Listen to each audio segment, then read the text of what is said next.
Alright guys, welcome to part 3 of my Zen Zen Zense tutorial. Today we'll be working on the pre-chorus, and in case you need a refresher on that, it goes something like this.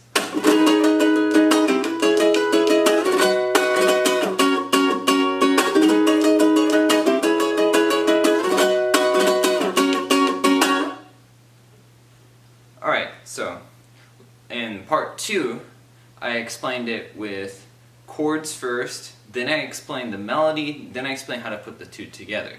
Since the chords and the melody are so interconnected in this part, they're almost the same thing. There's almost no distinction between the two. So I'm going to teach it all at once and see how this goes. Also, you may have noticed that it's the same thing repeated twice. So once you learn the first half of it, you know this whole part.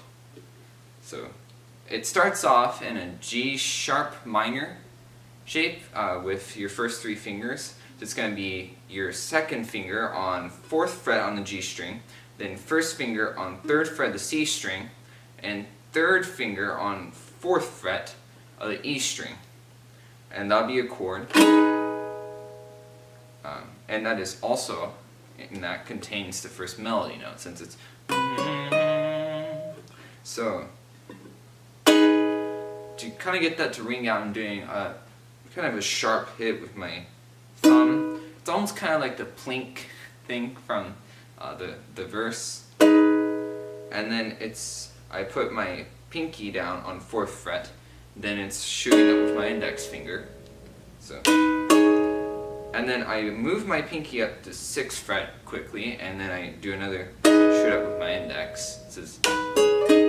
And that repeats. You do that 2 times. It's 1, 2, 3. So for that next part, you notice that's 6/8 of 2 beats, I suppose. Yes.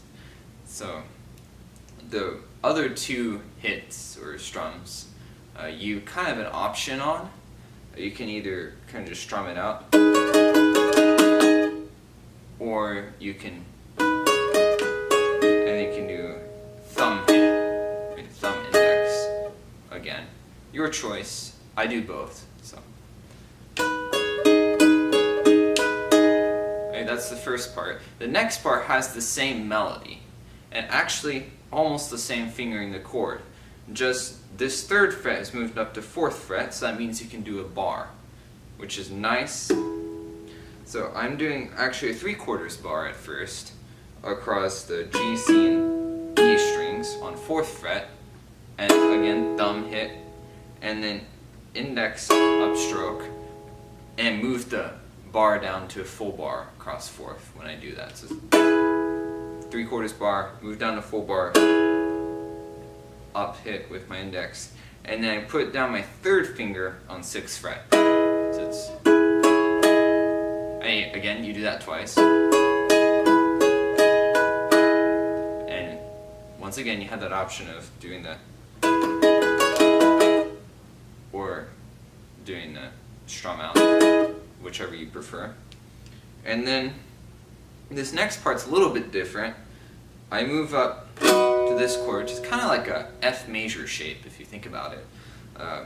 3rd finger on 8th fret on the G string, first finger on 6th fret on the C string, middle finger or 2nd finger on 7th fret on the E string, and then the melody note of this chord is on 9th fret of the A string.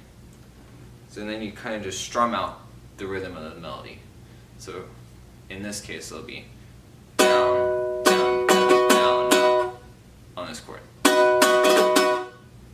So down, down, down, down, up. And then you shift that shape down 1, 2, 3, 4, 5 frets to this, which is 3, 1, 2, 4. And then you do up, up, down, down. So it's up with your thumb, up again, and then down, down. And with the first 2 ups,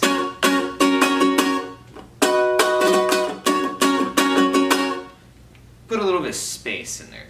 So everything else kind of runs together. It's tenuto or legato, I guess. But these two notes need to be at least semi-staccato, if not full-on staccato or house-top accent, since it's kind of accented. And then it goes back to the...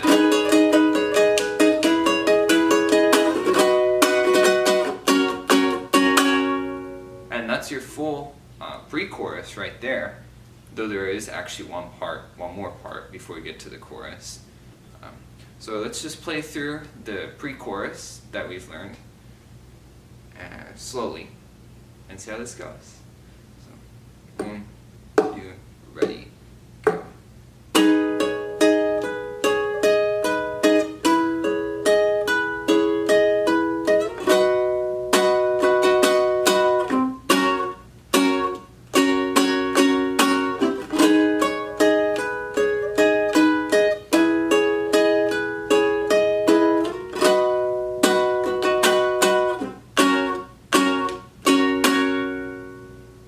And then I'm stopping with just 1 because there it leads to, which is the next part, which we'll cover next time in part 4. So hope this helped you guys. Stay tuned. Part 4 is coming soon.